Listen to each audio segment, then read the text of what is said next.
Hello student, in my previous video I have explained you the topic expansion of company rule. Today let me continue with the new topic, that is economic impact of the company rule in India. The economic impact of the company's rule on India are: India, which had an enviable position in the world in the previous centuries, became merely a country that produced raw material for England and a prospective market for goods produced in English factories. Bengal exported cotton cloth, raw silk, sugar, jute, and muslin between 1708 and 1756. However, the glitter of economic prosperity faded after the introduction of the Daiichi, that is dual power policy, during the reign of Clive. The unfair revenue collection policy by the company made the Indian peasant a debtor. The British government imposed unfair taxes on the Indian cloth industries. They adopted various deceitful practices to ruin the prosperous Indian cloth industries, which collapsed completely. The Indian artisan became poor and unemployed. The company traders forced the weaver in Bengal to sign a contract for providing a definite quantity of cloth in a short period. If a weaver refused, he would be punished by being lashed or jailed. The Indian villages were self-reliant and prosperous before the arrival of the company. They became dependent and poor under the company's rule.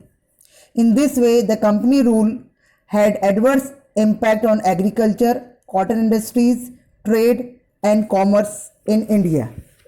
Now the next topic is social impact of the company rule in India. The social impact of the company rule.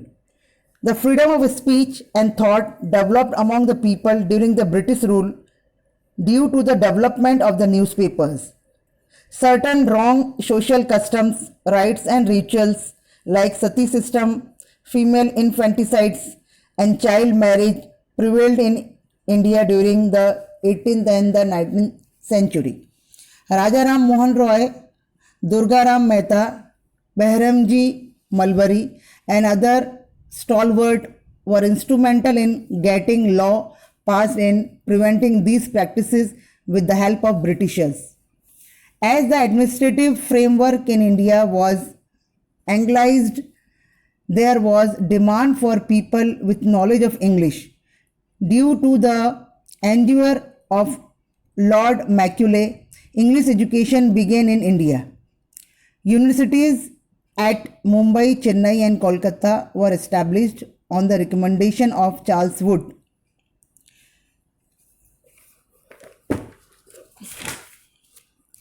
A whole class of people with knowledge of English developed because of English education. With the passage of time, this group made demand for social reforms and gave momentum to the process of reforms. These were the notable aspects of the impact of the company rule on the Indian society. Now, conclusion. Thus, the East India Company came to India being allured by the prosperity and trade opportunity. The company rule in India produced certain good and bad results in the political, economic, social, and cultural fields. The company adopted the policy of making England prosperous at the cost of India, and the reforms they made in the administration for their own interest indirectly proved to be beneficial for India. Now let me guide you short question answers based on these topics. Question 1 is, what was the outcome of the revenue policy of the British? Answer is, Indian peasant became debtor due to the unfair revenue policy of the British. Next one, what was the outcome of the unfair and discriminatory taxation policy of the British? The answer is, Indian cotton textile industry collapsed completely due to the unfair and discriminatory taxation policy of the British. Next question. Which were the major ports in India developed by the British?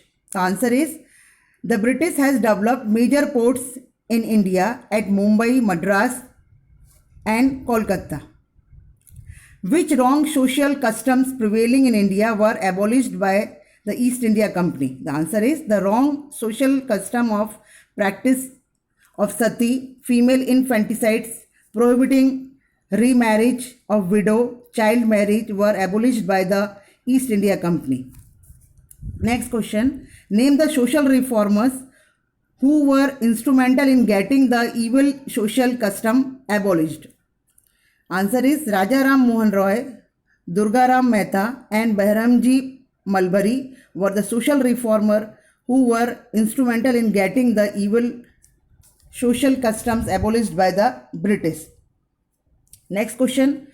Whose efforts led to imparting of education in English in India? Answer is the effort of Lord Macaulay led to imparting of education in English in India. Student, I hope you have understood this chapter. So please now complete textual exercise in your notebook. Thank you.